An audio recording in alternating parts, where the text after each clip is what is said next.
So Tyler Shaw is a filmmaker, actor, and musician originally from Minnesota.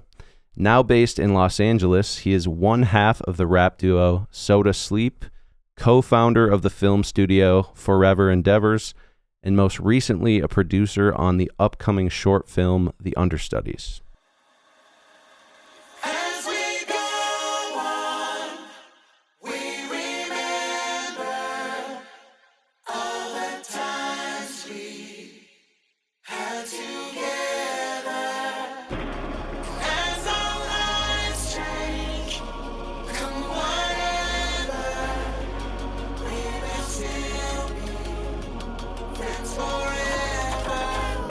Don't make me say it, Marlo.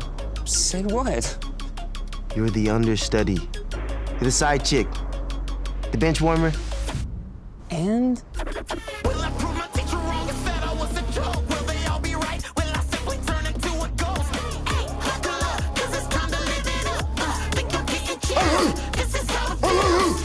I don't get it, bro. What's the point of doing all that work if you know there's a chance it could all be for nothing? You never know, I guess. Yeah, it's a funny story. I think the first time we met in person, it wasn't really like meeting. We followed each other on Instagram for a while, but I met you. We were at the Roxy. I think it was a Kid Baron, Noah Kunan show, if I'm not mistaken. But it's so funny because I think you came up to talk and you know the music started playing, so we're like, oh, okay, we'll just like talk to each other after the show. And then literally the person I was with had ordered a pizza and they were like, oh shit, the place is about to close like at 11 or whatever. And I was like, oh, we got to dip early. So I literally left, just bailed and didn't get to talk to you afterwards for a pizza. So super random story. Thought that was hilarious. Yeah, it was crazy even like seeing you at that show anyway. I was like, I feel like I always oddly run into Minnesota people out here. And there's like, I mean, there's probably a lot of us, but it seems like there's not that many, but you always run into them in like some small sphere of people. Like that show, the Kid Baron show, the lead, Jack Griffo, my wife has been friends with him for like several years. So that's why we were at that show. And then for me to like show up there, I don't know who you were there to see, but I was like, wow, this is super random.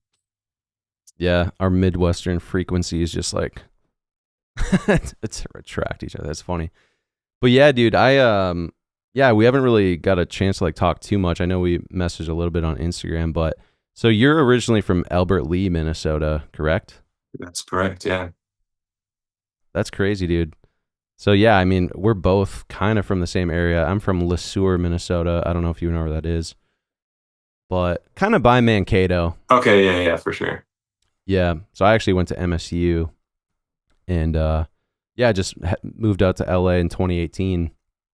But yeah, what's kind of your backstory, I guess? Like, yeah, like growing up in Albert Lee and then kind of making your way over to LA. It's kind of like the hero's journey usually. Midwestern kid, but yeah, I'd love to hear about it, like growing up. Yeah, I think I always had a draw to LA, even like as a kid, just like having MTV on all the time. Watching a ton of movies. I originally came from Arizona before I went out to Minnesota. I moved out there when I was like 8 or 9. So I was like over on this side of the world, like the beginning of my life. And then my family's always been in Arizona. So I think I always knew that I wanted to come back out west, and LA just seemed like the right choice. High school, that's kind of when me and my partner Miles started dabbling with music a little bit, school talent shows. I think we recorded our first song our senior year of high school. So that was another driving force. And then getting in on the film side was definitely through making music videos for us. Just like very bare bones, just having to like, write, direct our own music videos and edit and everything. And then eventually I did go to the University of Minnesota for film studies. So I did a lot of production classes there, as well as like analytical film classes too. So once I did that, I was like, yeah, for sure, LA will be the place, the end place for sure. That's sweet, man. One thing I wanted to ask you, because it's kind of the same for me and Dustin. like kind of got into film through music videos and having to do like just do our own, make it happen. And I kind of wanted to ask you, once you started doing film and like just being on set, how did you find that experience like compare to music videos or music stuff? Like, do you find film you kind of love more, or is it kind of the same? Or like, how did that change your perspective on music or anything?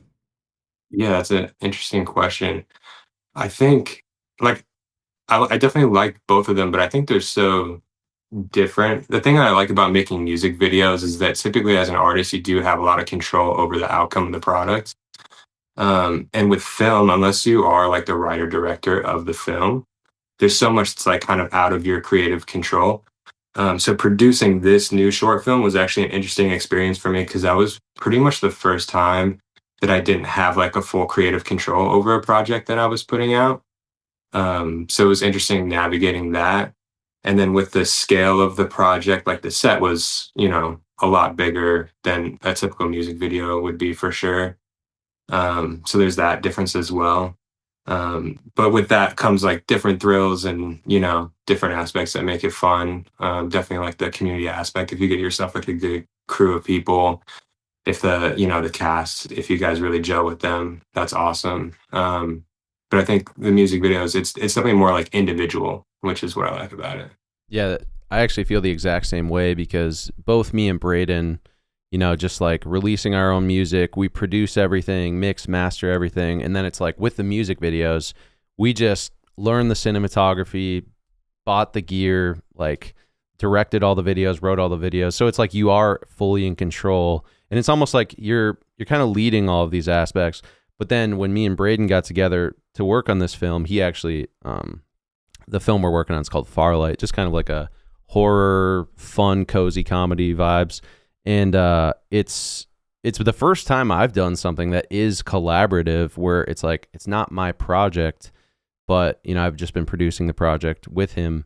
But it's just like changed my perspective because it's been like 6 years of just making music. It's like I'm doing everything, in control of every little aspect. But then it's like when you get a team together and you're just kind of all working together. I just like found that was such a learning process, but I really enjoyed it because it's like you always kind of feel like an island when you're just like an artist or whatever. Yeah, it's weird like learning how to like give up control of things to other people. You're like, yeah, that's actually their job on this that is to do that thing. I don't have to do that. um, yeah, so that was interesting. But yeah, I totally agree with you. How did you go about finding your crew and all that stuff? Like, how were you kind of spearheading all that? Yeah, so the writer and director that we have for this film is a longtime friend of my wife's. They've known each other since middle school out in South Florida, actually. And he's also a music artist. He's a visual artist. And a couple years ago, he did his first short film, which I acted in. And the DP on that project, his name is Trevor Roach. We had him hop onto this project. So he's basically been a part of all of his projects. And then with him, he kind of has his set of people for like grips and, all that stuff. So luckily, we kind of had a network of people. And then another friend of ours who actually is from Minnesota as well, his name is Deshaun Kavanaugh. He was our co-producer on this project. He's been out in LA for a minute as well, and he kind of has a network of people. So it's just kind of like that trickle effect, I guess, is like you find one or two people, they know two or three people, and they know two or three people. And luckily, everyone was really cool because that doesn't always happen. So like the vibe on set was really nice, especially with the topic of the film. It was nice to have like a pretty tight knit group like that. That's awesome. So I guess when did you guys start working on this project? Because I guess for some people it depends on like how you schedule things out with locations. Some people can just like, it's all this planning and then you have like this really tight window and you just get it done. But then sometimes things can get a little spread out. Was this one of the first things you've produced? At this scale, I mean, I guess technically I've produced like a lot of our music videos and stuff, but it's not really a traditional producer role. Big collaboration though, like film related. Yeah, with like a sizable budget and everything. This is definitely the first one. But yeah, we started like talking about this film almost a year ago, actually. It's funny because the writer and director, I was at work, just like sitting at my desk, and I just like randomly texted him. I was like, kind of as a joke, like, but also like to see what he would say about it. I was like, dude, we should totally start a production company. And he was like, oh yeah, haha. And then he's like, actually, his girlfriend, he's like, we've been having conversations about getting her involved on his next film. And he's like, maybe we should sit down and talk about it. So we just got together, the four of us, so me, my wife, him, and his girlfriend. We talked it out. All of us are involved in the arts in different aspects. So having like the different outlooks on everything was kind of nice to like come together. And then yeah, he had this project already in mind. So we were like, let's go ahead and make this our first film, and see kind of just see how it goes if we like working together. So that process, that pre-production process, a lot of it was crowdfunding, getting the money for the project, finding private investors, and then we shot in July of last year. And then we were in post-production all the way through pretty much the end of the year, um, which is a process in itself. But yeah, and then we had our private LA screening last month. So that was the first time we got to show people the film, and been submitting to a bunch of festivals and stuff. So we'll start that festival run probably around like late summer into next year. That's sweet, man. What was it like for you to kind of watch it with an audience? It's really cool. I mean, you guys watched the film, so there's an element to it that I think was really cool to see a big crowd react to it. Um, and I think it's a film that definitely prompts conversation as well. So being able to like share it with people and then talk about it afterwards, as we did a Q&A and everything. I think that's like a really cool thing to be able to do. And, you get to do that at film festivals and stuff, but I think having it in like a more private setting where you're kind of controlling who the audience is coming to this film, makes it a little bit different for sure. But yeah, I think it's just like, ultimately it's rewarding because you put so much time and effort and money and into something, and it is nice to just like share it with people and then like have their feedback and everything. That's sweet, man. Yeah, no, I really liked it. Like I watched it the other day. I think the one thing I noticed the most was like the acting was really good. Like all the cast was really well cast, and they're all really good, like believable. So, did you get a lot of submissions, or did you kind of like know who you wanted to put in? Yeah, yeah. I mean, the cast was fantastic. They definitely made the film for sure. We had a casting director for this project. So again, it was the casting director that he used for his last film. So yeah, there was quite a big pool of people that submitted for each of the roles. And then we held in-person callbacks as a producers, which was a really cool experience. So we brought in like a selected, maybe like 5 or 6 per character in to read, and then do some like chemistry reads together. So ultimately, that's how we narrowed it down. But yeah, no one in this film we knew beforehand. So it's definitely a gamble somewhat, but it was cool just being able to go through that full process as like a producer. Yeah. No, that's amazing. And I feel like it is cool if you have people that you can kind of dedicate to each task, and really, especially if you have like some good funding behind you. I know with our experience, we're really doing it like the full DIY sort of route within, I have a friend, Josh, he's a great cinematographer, and, Braden's writing and directing the film we're working on. And it's kind of like we're doing every little aspect of it still. But I think it's cool to see when people, get money together and can really like give a bunch of people roles to really focus in on what they're doing. Because I think that definitely like exponentially, helps the project because everyone's kind of focused in on their thing. So that's cool though to see. It's so with the crowdfunding, what was that process like? I mean, did you guys use a certain method to kind of get the word out there? Was there any like techniques you used to just push that, or or was more of the majority of it like finding investors particularly, or was it more just like a group effort? Yeah, I mean, definitely a group effort for sure. But I would say at least half, if not more, came from the crowdfunding, which was awesome. We went through Indiegogo, so we launched a campaign on there for like 45 days to raise money. So we were pushing out social media. I was emailing a bunch of people, family members.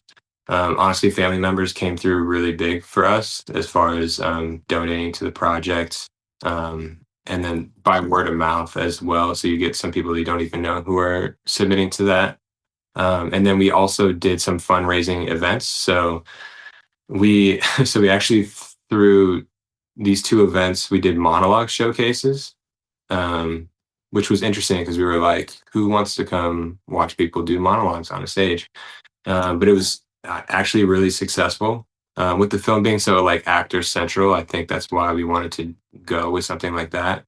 But yeah, we like sold out two of these events, and we did like raffle tickets there, donation based. So we provide like snacks and food, but that's all money that's going towards the project.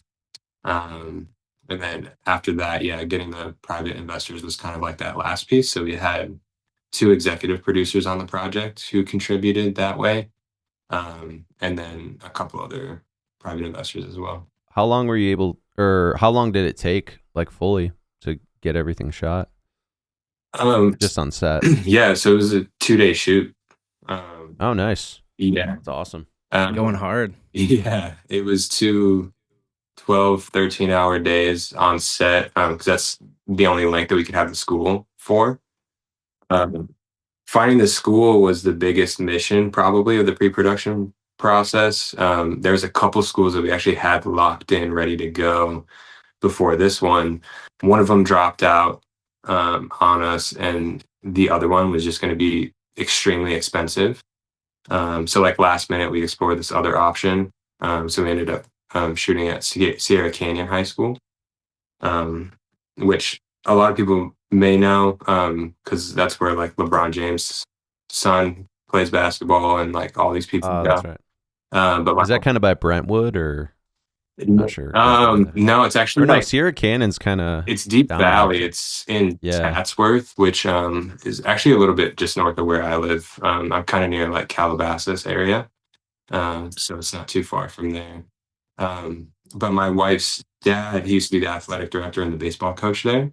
So he got us in contact with the right person at that school, and it ended up working out. So that saved a ton of money too. Yeah, man. Yeah, location's always a thing. It's nice when, I mean, on a smaller scale stuff, you could just ask your friends and family, hey, can we shoot in your house, or, whatever. Right. It's always kind of nice. But so we always want to know, like, what camera, like what gear did you guys use to shoot on? Yeah, we did the Arri Alexas. Hell yeah. For this one. That's great.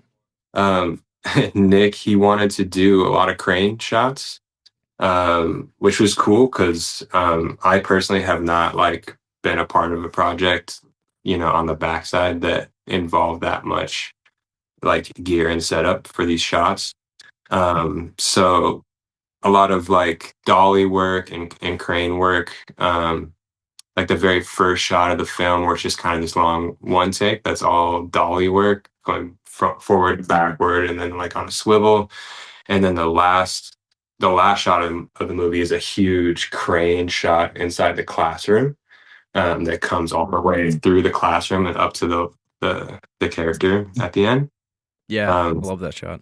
Yeah, so having that set up was just pretty cool to watch, like the crew work together and make all those setups happen. I mean, I think we did like 80 plus shots a day, which was kind of insane. But yeah, I'm just super impressed by the crew, honestly. Yeah, acting fast is like important too, especially if you got like a 2-day shoot planned. Once you got crane, it's real. Yeah. That's cool that you guys were able to use one, because that's like always the kind of the dream. It's like, because the flexibility with something like that, we've in the past just worked like handheld dolly, kind of made our own dolly. But yeah, crane that's amazing. That's cool. Yeah. Do you know what lenses? Sorry. Yeah, do you know what lenses you guys used? I don't remember right now. I should have looked at our stuff that we had beforehand. No, I don't remember the lenses that we had, but I know they wanted to shoot like less horizontal and more vertical, not like vertical, but more in like a 4:3 ratio, kind of like a traditional like VHS type of vibe. Yeah, I noticed that it was a little bit more like a tighter ratio for sure. Yeah, I think the purpose behind that was one to like create a nostalgic factor. Just like people relating watching high school kids. I think that's very nostalgic in a sense. And the film doesn't really like tell you or signify like what time period it's in. It's obviously like pretty modern, but it could be anywhere between 2000 and now, kind of just based off of like what's in the film. And then also, I think it allowed us to like be sucked into the characters a little bit more because it's so character driven. You really get to like live in those people. Yeah, so I thought that was a cool choice for sure. And did you guys, I assume you did most of your own lighting. I just know schools do have like a lot of bright lights. So did you use those at all, or did you mostly set up your own full lighting? I would say it was 50-50. I mean, the hallway shots, there's not as much that we could control there just because of how big the hallways are. So we did have to use a lot of practical lighting with that. The studio, like where they do the play rehearsals and everything, that was more controlled for sure because the lighting in there was just like really bad. It's like all overhead lighting and just kind of like not pleasant. So that room was actually like our most difficult hurdle on set, was like figuring out the lighting and like, we set decked that entire thing. So that was like an empty dance studio. So we like set decked that whole thing, and even the hall, like the school, like everything was pretty like bare. It was in the summer, so they didn't have any of their school stuff up anymore. So we had to do a lot of, like prep for the set deck, which we all did ourselves as producers. Mm-hmm. Yeah, that's the thing too. I guess like when you're shooting a wider lens, I mean, like your set design is like you're really relying on it to like to fill the frame and stuff. And especially indie, when it's like if you have to go into a space like that that's like blank slate, and then you're like, okay, we got to actually make this look legit and like fill everything up in the frame, that can be tough. So it actually does make sense to even tightening up the ratio for that and just kind of like focus on the character specifically. But yeah, you guys did a great job with all the spaces. And there was, I guess, like it was kind of nice in the hallway. Was it like all glass windows across in that hallway scene? I can't remember. Dude, it was outside, which was kind of frightening, just with the audio. Oh yeah. We had to make sure that we got like a good audio person for this movie after we scoped out the space because we knew we were going to have to shoot outside. And luckily, the person that we had mixing the audio is a genius and eliminated like all the background noise, because the raw audio of that was just, it was so fuzzy because that's like right on a major road right there too. So there's just people flying by. So that was like the only thing that really made me nervous, but I think it worked out pretty well. That's funny, dude. It reminds me of the first time. Remember, Braden, when we were making that old dog for the first time? We just started like our monologue, and we rented this cabin super remote, and there's literally only like one neighbor in the entire place. Like this is like literally immediately right before the monologue. We got everything set up, audio's rolling. Boom, they start a massive party next door, and we're just yeah, man, just loud music. Damn. And we really couldn't do anything with the schedule. And I did we have to, was it just all in post, like noise reduction and stuff? I mean, it was pretty tough. Yeah, basically. Yeah. We wanted to like mention something, but it's like, I don't know. It's hard to go up to somebody's party and be like, do you mind just like for 20 minutes, just, because then you have to go through all the takes. But yeah, that's the one thing with filmmaking is the obstacles just, I mean, they just never end, and you can plan as much as you want, but there's always going to be obstacles. And I do feel like that's like one thing you learn. Like, I mean, as a musician, you kind of control everything like we were saying, but then when you go into the filmmaking world, it's really good to just be able to like act on your feet and just like, okay, this has come up. Like, what can we do to get around it? What can't we control? And then we just have to let go. But I think going into it, knowing that things will probably happen as well, will just like mentally help be able to like pivot on the spot. Because yeah, there's not a single film set or TV show set or music video set where something doesn't go wrong. And I think a lot of people don't not like get that because obviously we hide all the mistakes when the end product comes out. But yeah, there's always something that's going to happen. Yeah, if they could see what's just outside of the frame, you know, they would have a whole different perspective. 100%.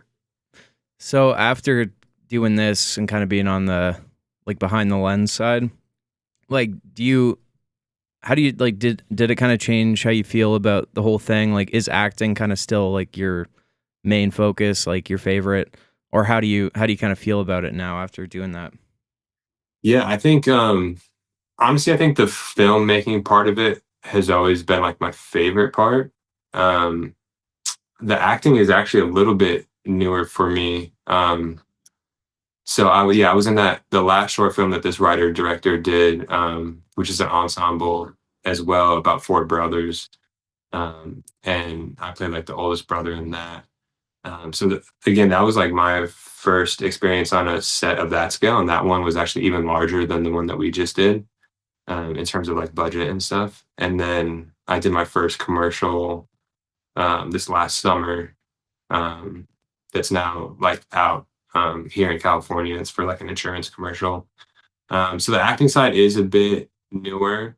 The only other capacities that I've acted is like kind of like same with you guys, where I'm just making my own projects, like in school, making my own short films and music videos. If it's more of like a narrative style film, then I would act in them as well, just for lack of networking and connections and the convenience. You don't have to audition for those. Just Exactly. get to do them. Yeah.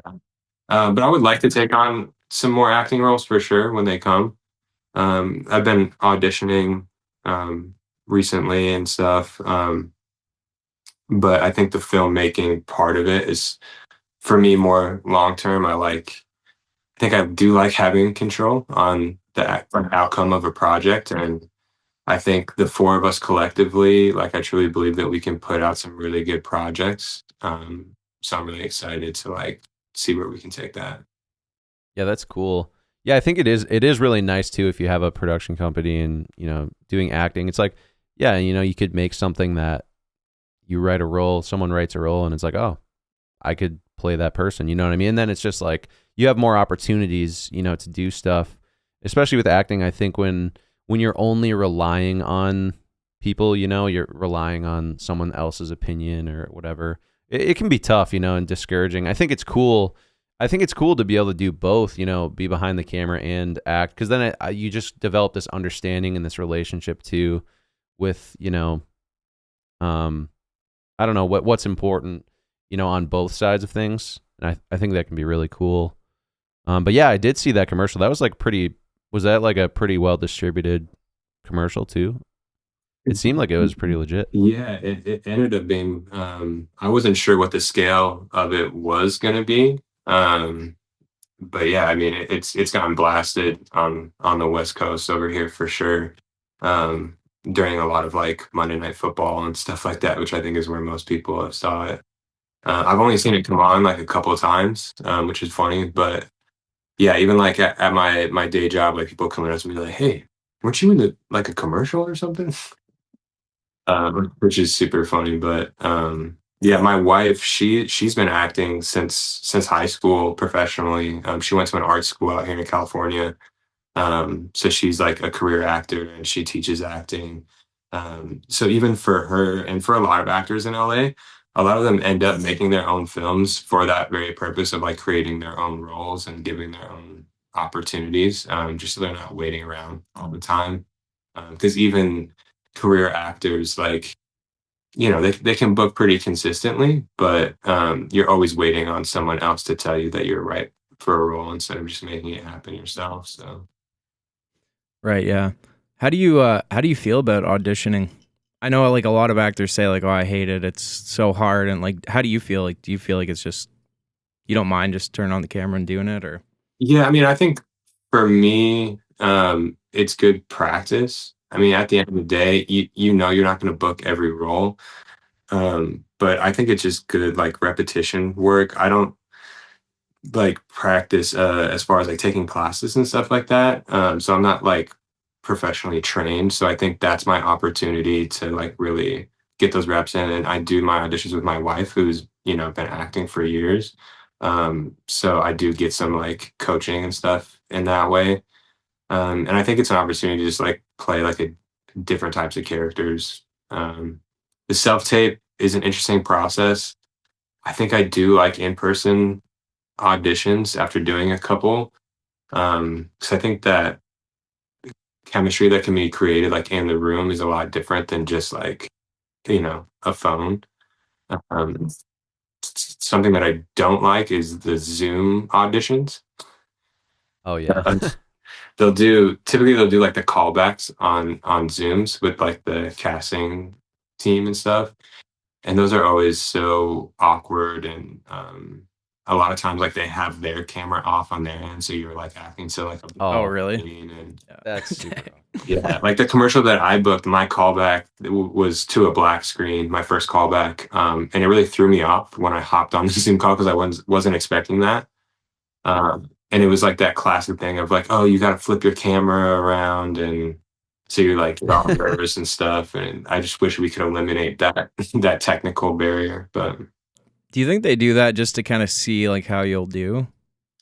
Like just see if you can do it, or I think it's just a money thing, to be honest with you. Renting out like a casting studio for the day, having people on staff ordering food.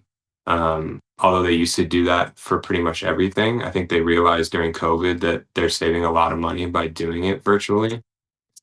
But I think that's also a reason why we wanted to hold ours in person, because I think a lot of actors have not had the opportunity to come in for an in-person audition in a while, or if at all, especially because they're younger actors. Um, so I think even after we did the callbacks, a lot of the actors were like, dude, this was such a cool experience just being able to like come in here and like read live with you guys and a couple of the other like, casts and stuff like that. So I think, that I think that's when you can truly get a sense of somebody.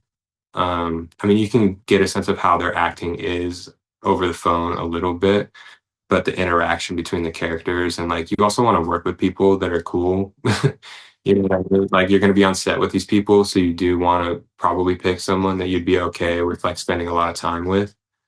So I think that that's a huge thing too. 100%. Yeah, what is the ratio nowadays? I guess like when I was living in LA full time and I was just always there, I was never really into like the film world. I was just like doing music stuff, all music industry related. But yeah, do you do many like casting things, or like now that you've got the production company started, you're just probably focused in more on projects that you're going to do with that, or do you still just like take casting calls? Do you have an agent or anything like that, or how do you do it? Yeah, I do have an agent. So I don't really do any self submissions, mostly because I just don't have time for it. So anything that my agent sends through, I'll do. So like the commercial auditions, and then I'll get like auditions for some short films, but mostly like indie features, couple like episodics, like guest star roles, things like that. But yeah, anytime my agent says something through is typically when I do them. A lot of actors out here are self-submitting through like Actors Access and casting networks. But I do have a full-time job and this production company, so I just don't have enough time to do that. I know we talked a lot about film and stuff, but is there anything outside of film and music that you're into or like that you do, or is it pretty much like you're always focused on creative stuff? Yeah, I mean, for the most part, I grew up playing a lot of sports too, so there's like a soccer league out here that I've been a part of, which is kind of like my only break from all of that, which has been good. But now I'm incorporating that because I'm writing something that involves soccer, and I'm like marrying those two things as well, which is, I guess, to my own detriment. But yeah, that's kind of it. I like going to the movies. I have like the AMC A-list thing, and we live like right down the street from one. So I try and go see as many movies as I can in the theater. Um, yeah, I think my spare time is still kind of consumed by film and music. That's all right. What was the last movie you saw? We always do a little movie of the week. If you saw something recently that was really good. Um, well, not a movie, but I watched that limited series Adolescence on Netflix. I Um, started that the other day. oh yeah, yeah. We just finished it, I think 2 nights ago. Yeah, it's only 4 episodes, and each episode is a one take shot. Um, Wow, and that's sick. I even looked it up because like Birdman is filmed like that as well, but there's pickups. They just disguise them. But this one, it's like a true oneer for each episode. And That's so sick. in the second episode, there's even a drone shot. So like I'm like, how do they transition from like handheld to drone back to handheld? But I read this article and they explained like how they did it.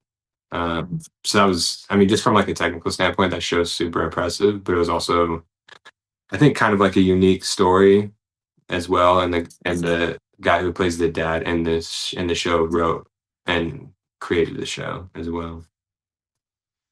Yeah, I gotta finish that. I think I only watched like 10 minutes and started doing something.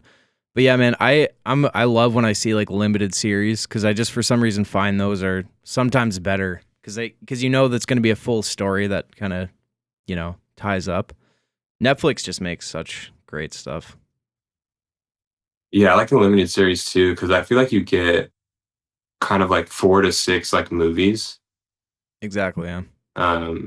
Because episodic is like it's really cool. Like I watch a lot of TV shows as well, and it's cool to like invest in characters throughout multiple seasons, but also having the opportunity to like flesh out a story that would be like in a movie, but would be way too long for like a singular movie. I think is really cool, and I think you're able to do a little bit more with that.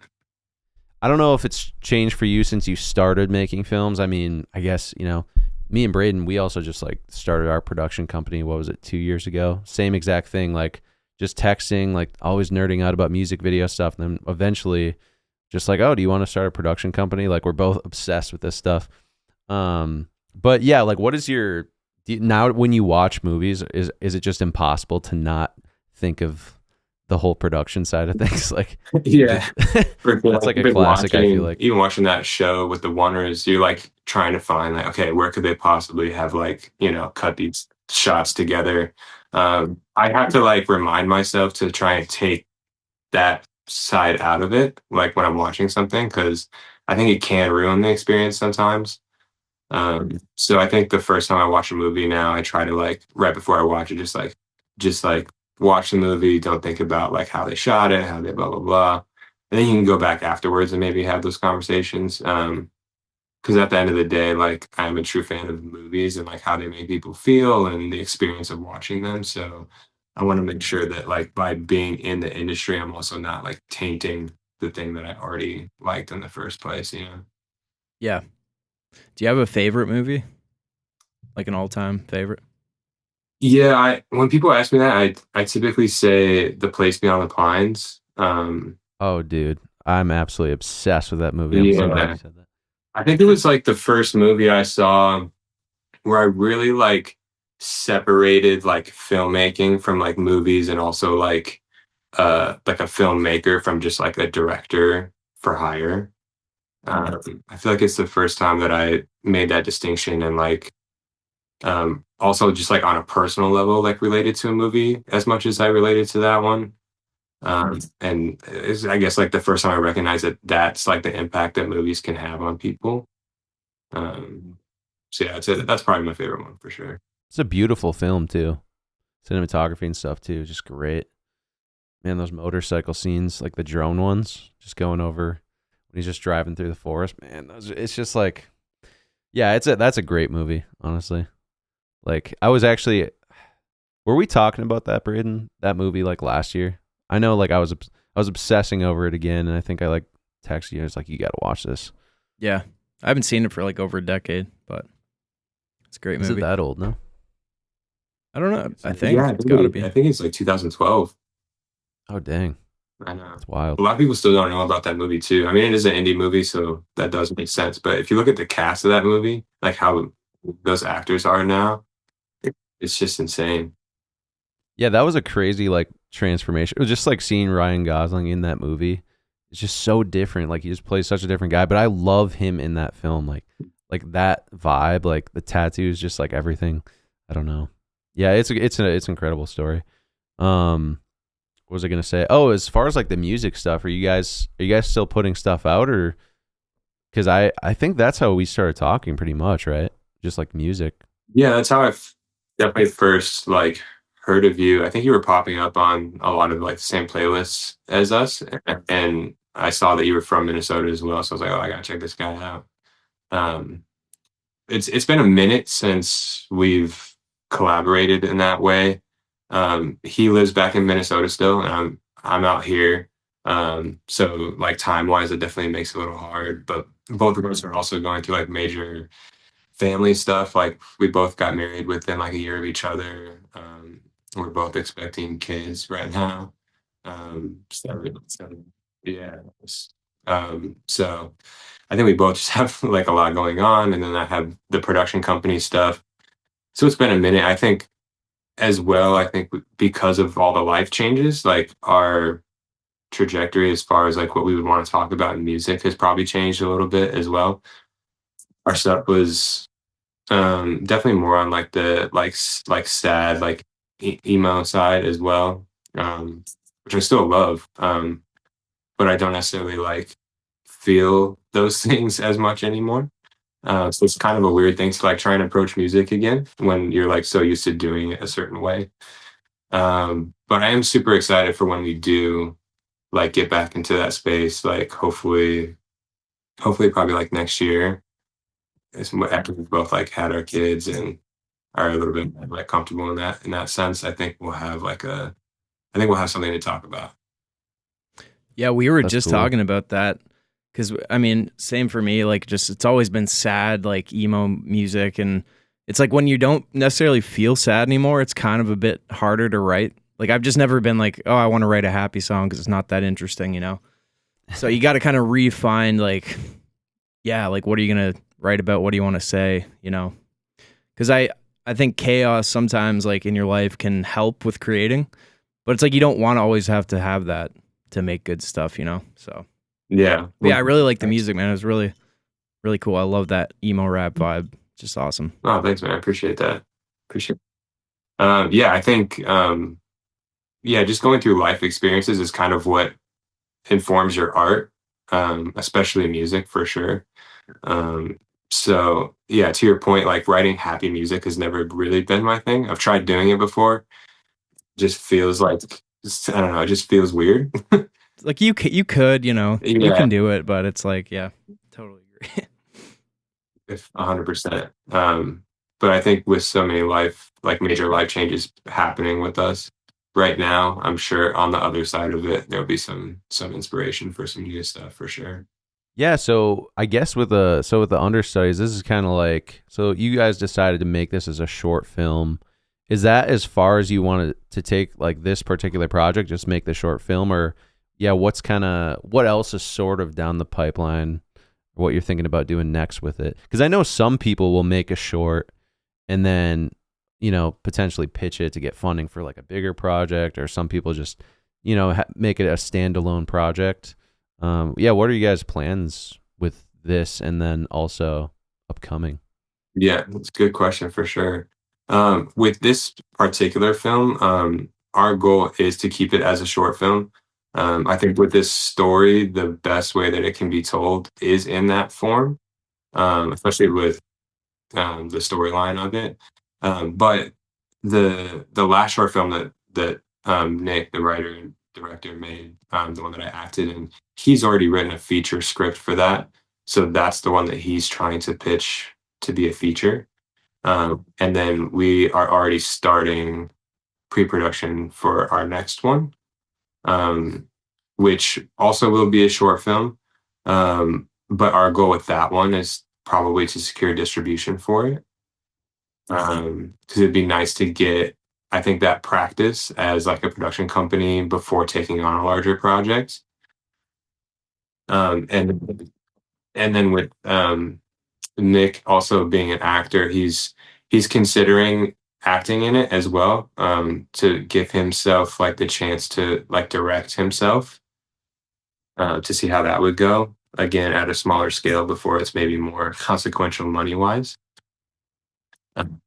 Yeah, and then basically we'll have those three short films, and then from there, I think our goal would be like features for sure. Do you do any? You didn't write the understudies, right? You said you had a writer director. Yeah, I did. I did not. Okay. Do you do any script writing like yourself? Yeah, yeah. I've written a couple short films as well, mostly when I was in school. Um, I've written like some half scripts here and there just for like more so practice. And then I did just start writing something new, which might end up being episodic, more of that like limited series route. Um, yeah, so it's been nice to like dive back in creatively that way. Um, but yeah, I think the focus with this other one was like, all right, let's be like true producers on this film. Let's see like the fullest potential we can take this short film. And then that way we can like solidify our production company, solidify ourselves as filmmakers, and then build more opportunities going forward. Nice. What was the pre-production process like? Because I know, like, I mean, that's a massive part of it. Obviously, it's like, you spend months doing this. Did you guys do a like true storyboard? Like, what was the process like? Like, what did you play in that process, I guess? Yeah, I mean, we pretty much had like weekly meetings or every other week, depending on everyone's schedule. Doing all the pre-production stuff, so planning out like we scoped the locations ourselves. We did have a line producer. We hired someone for that, which was super helpful. So we can plan out the budget of everything.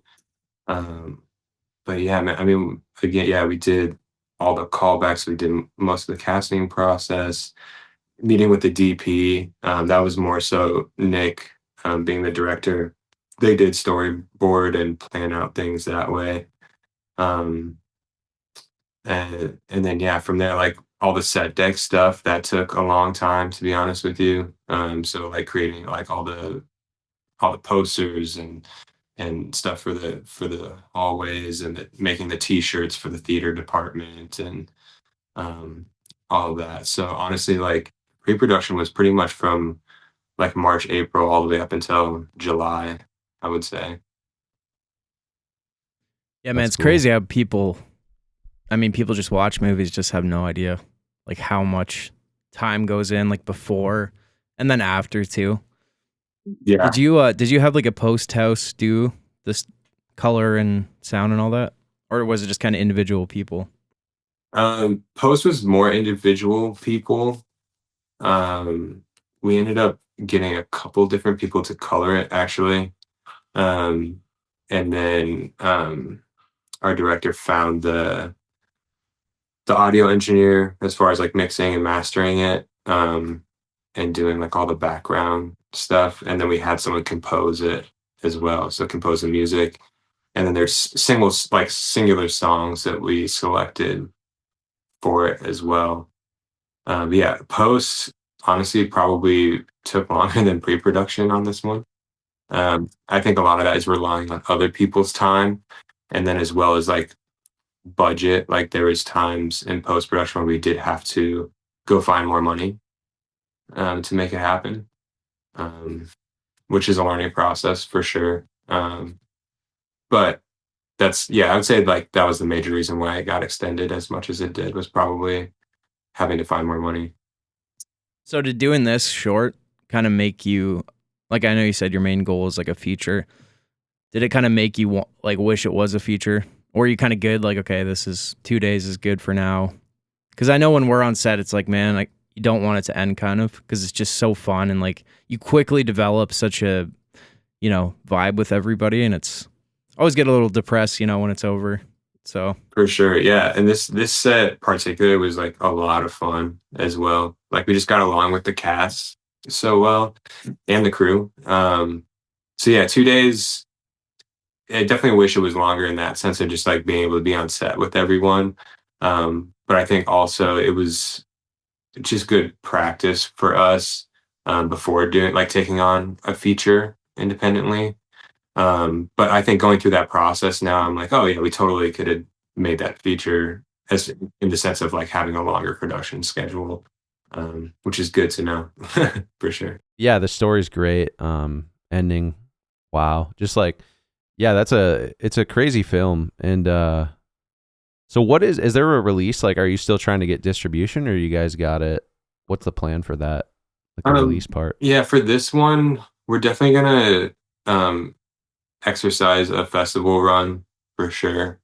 I think our goal, honestly, with this film is to garner as much attention as possible. Because I think something that we learned about the film industry, that it's more about attention than anything.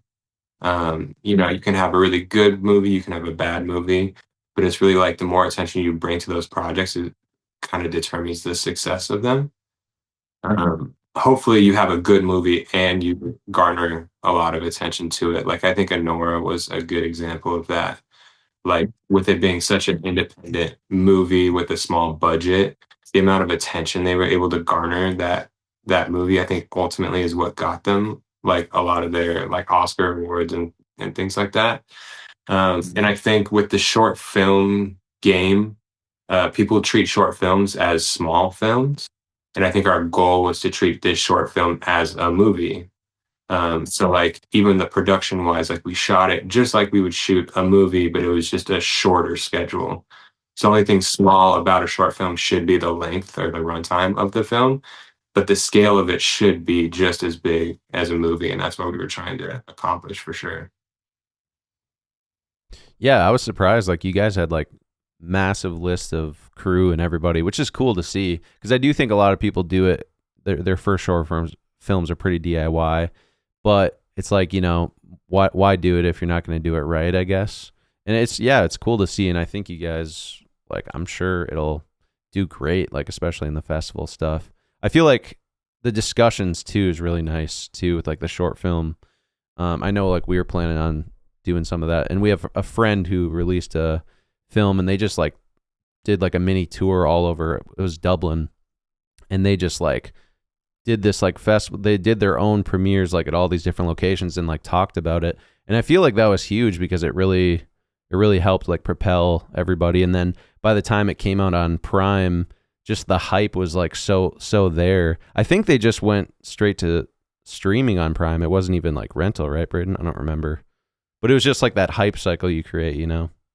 Yeah. So Yeah, absolutely. And I think something like that, like that's definitely a smart thing to do because I think it also invests people into you as a filmmaker.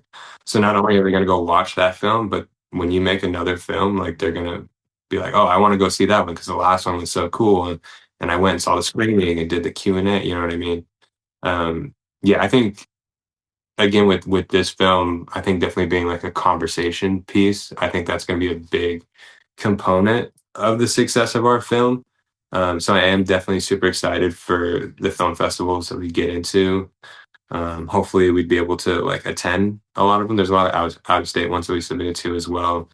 I'm definitely submitted to like some major film festivals like Toronto and not South by Southwest, but yeah, we did Toronto and Tribeca, and then we'll submit to some of the other major ones once that time comes for next year, probably. Um, yeah, it'll be. We'll probably still be screening this film like a year and a half from now, is my guess.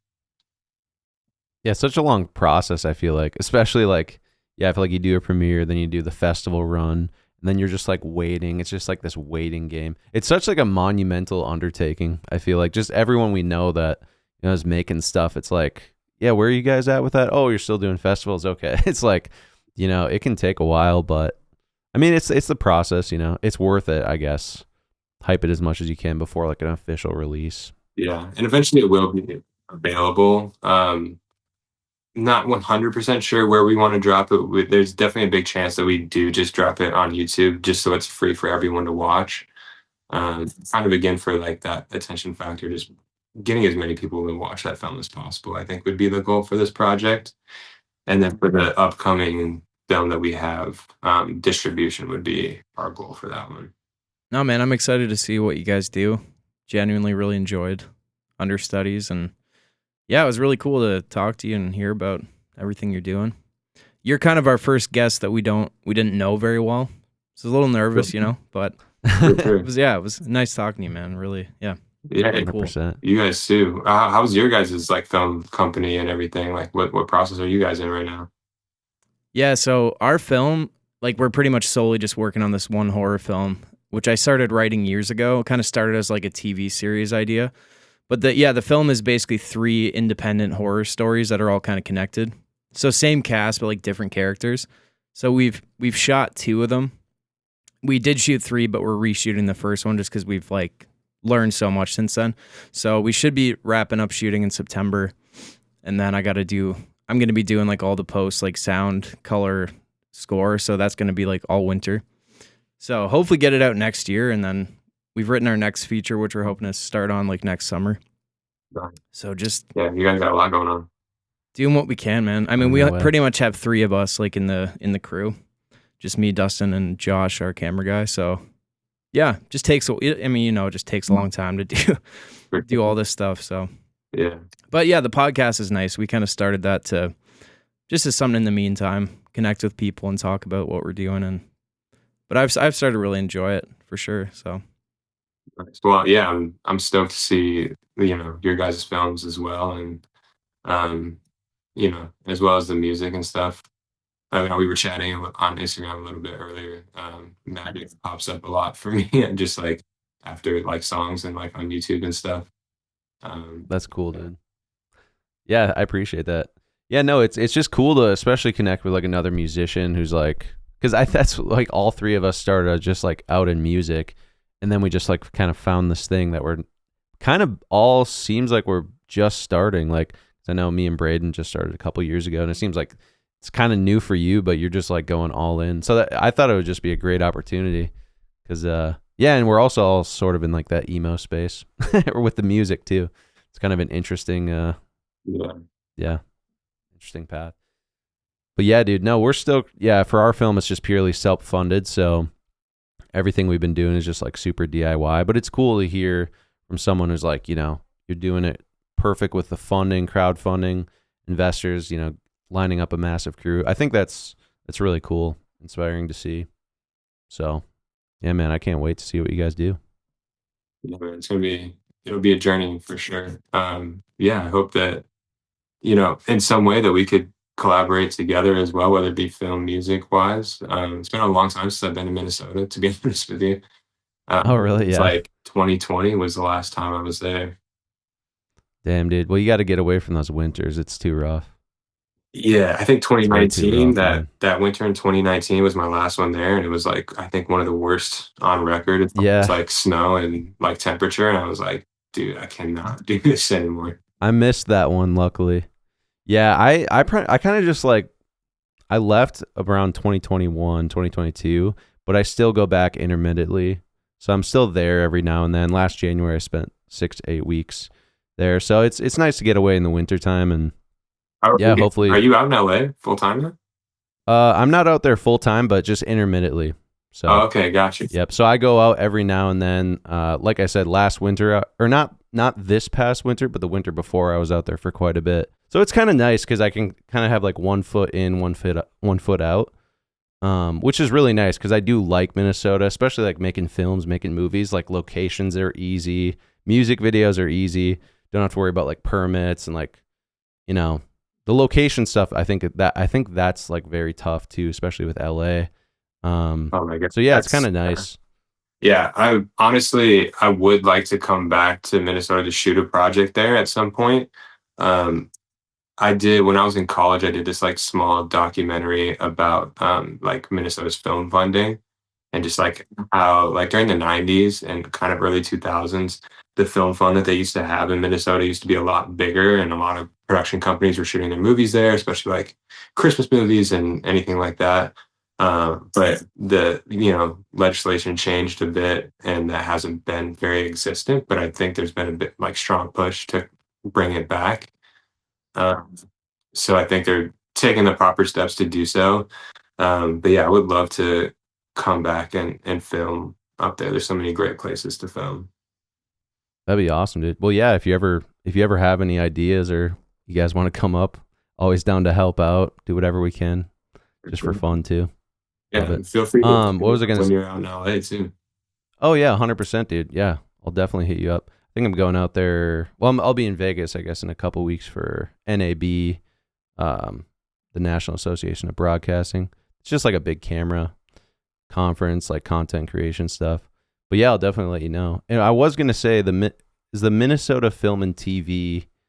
I know they like. I actually did a casting call with them one time. It was like for this movie called House of Tomorrow. It was with Asa Butterfield and Alex Wolff. I don't know if they've done anything since, like any big projects in Minnesota. But I guess, yeah, I don't know. But that was in 2018, so I'm not sure. But trying to create some indie hype at least. It always comes back for sure. Totally. Sweet, dude. Well, it was good talking to you, man. Once again, Yeah. thanks for Yes, coming on the yes. show. Yeah, I appreciate you guys inviting me on for sure. Is there anything else you want to promote, I guess, besides having people check out the Understudies trailer and all that? Yeah, we do have an Instagram page for the film. So it's just at the Understudies film. So on there, we'll be posting a lot more content. We have stuff on there right now, but we'll be posting a lot of like behind the scenes content from like the making of the film and like throughout our film festival process. We do have the trailer available on our YouTube channel, also the Understudies film. So yeah, people if they're interested, they can stay up to date on that. Um, Otherwise, I think that's it for right now. Cool. Well, yeah, thank you guys for tuning in, and it was really great talking to Tyler. Make sure to check out his project and his links in the description. And we will catch you in the next one. Peace. Cool. Sweet.